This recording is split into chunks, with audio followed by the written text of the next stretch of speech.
1,24,000 جو پیغمبر دنیا میں آئے. بھائی یہ جو کوئی حدیث میں نہیں ہے 1,24,000، یہ ایسے ہی کہا جاتا ہے کہ اندازہ ہے کچھ لوگوں کا.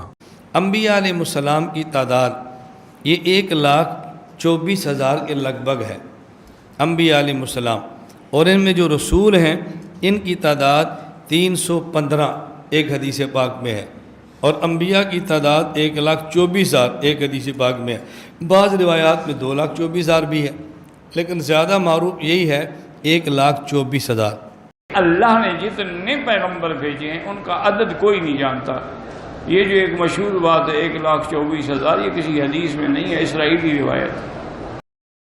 بسم اللہ الرحمن الرحیم. یہ سوال جو ہے کئی حضرات نے معلوم کیا ہے، اور انہوں نے فتاویٰ اور ایسے ہی حوالے نقل کیے ہیں کہ انبیاء کی جو تعداد مشہور ہے کہ انبیاء کی تعداد 1,24,000 ہے.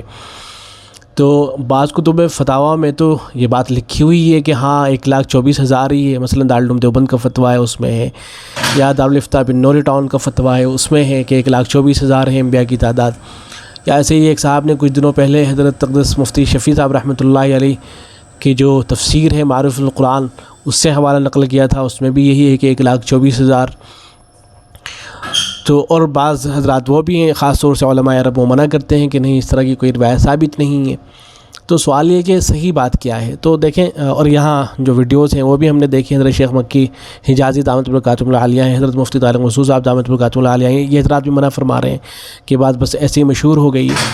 تو اور حضرت مولانا الیاس گھمن صاحب فرما رہے ہیں کہ نہیں روایت موجود ہے.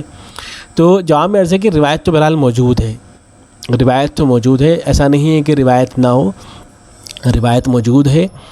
اور البتہ جو عدد ہے اس میں اختلاف ہوا ہے. ایک اور روایت تو وہ ہے جو صحیح ابن حبان کے اندر آئی ہے، اس میں یہ ہے کہ حضرت ابو ذر رضی اللہ تعالیٰ عنہ مسجد پہنچے تو دیکھا کہ نبی صلی اللہ علیہ وسلم تشریف فرمائے، تو وہ بھی بیٹھنے لگے. تو نبی صلی اللہ علیہ وسلم نے فرمایا کہ آپ 2 رکعت پڑھ لیجئے تحیۃ المسجد. تو انہوں نے 2 رکعت تحیۃ المسجد پڑھی.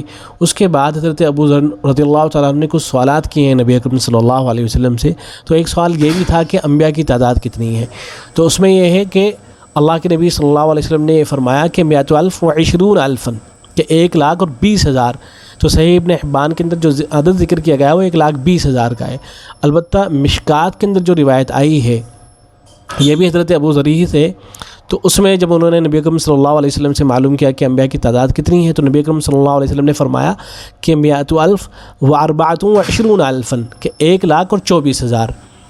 تو 1,24,000 کا جو عدد ہے، یہ جو مشکات کے اندر روایت آئی ہے اس کے اندر یہ عدد موجود ہے. تو یہ روایت موجود ہے. البتہ اہل علم کے درمیان میں یہ اختلاف ہو گیا ہے کہ اس روایت کی سند صحیح بھی ہے یا نہیں. بعض اہل علم کا تو خیال یہ ہے کہ سرے سے یہ روایت صحیح ہے ہی نہیں ہے بلکہ موضوع روایت ہے، جیسا کہ علامہ ابن الجوزی رحمۃ اللہ علیہ کا خیال ہے. وہ تو کہتے ہیں کہ بالکل موضوع ہے. لیکن جو دیگر اہل علم ہیں وہ یہ کہتے ہیں کہ روایت موضوع نہیں ہے، البتہ روایت جو ہے وہ ضعیف ہے، ضعیف جدہ بعض کہتے ہیں، جیسے شیخ شعیب الارناؤت ہے وہ کہتے ہیں کہ ضعیف جدہ ہے. لیکن ناصر الدین البانی صاحب کی رائے یہ ہے کہ یہ روایت جو ہے نہ تو موضوع ہے اور نہ ضعیف ہے، بلکہ یہ روایت صحیح ہے، اور صحیح لغیری ہی ہے، اس لیے کہ اس روایت کے مطابعات موجود ہیں.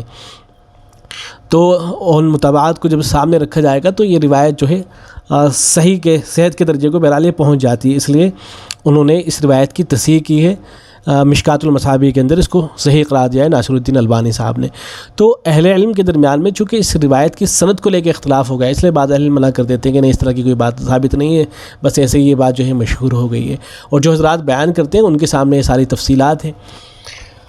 تو اس لیے اس تفصیل کو سامنے رکھتے ہوئے اگر کوئی یہ بیان کر رہا ہے جیسا کہ کتب فتاویٰ کے اندر ہے کہ انبیاء کی جو تعداد ہے وہ 1,24,000 ہے، تو کوئی مسئلہ نہیں ہے، بالکل اس کو بیان کیا جا سکتا ہے. اور اگر کوئی نہیں بھی بیان کرتا ہے تو اس کے اوپر بھی اعتراض نہیں کرنا چاہیے. البتہ بہتر طریقہ یہ ہے کہ اس کو اس طرح سے بیان کر دیا جائے کہ کم و بیش 1,24,000، تاکہ اگر کم تعداد ہے تو تب بھی ٹھیک ہے، اگر زیادہ تعداد ہے تو تب بھی ٹھیک ہے. اس لیے کہ کسی مضبوط روایت کے اندر تو بہرحال یہ بات ذکر نہیں کی گئی ہے، جو روایت ہے اس پہ کلام ہوا ہے.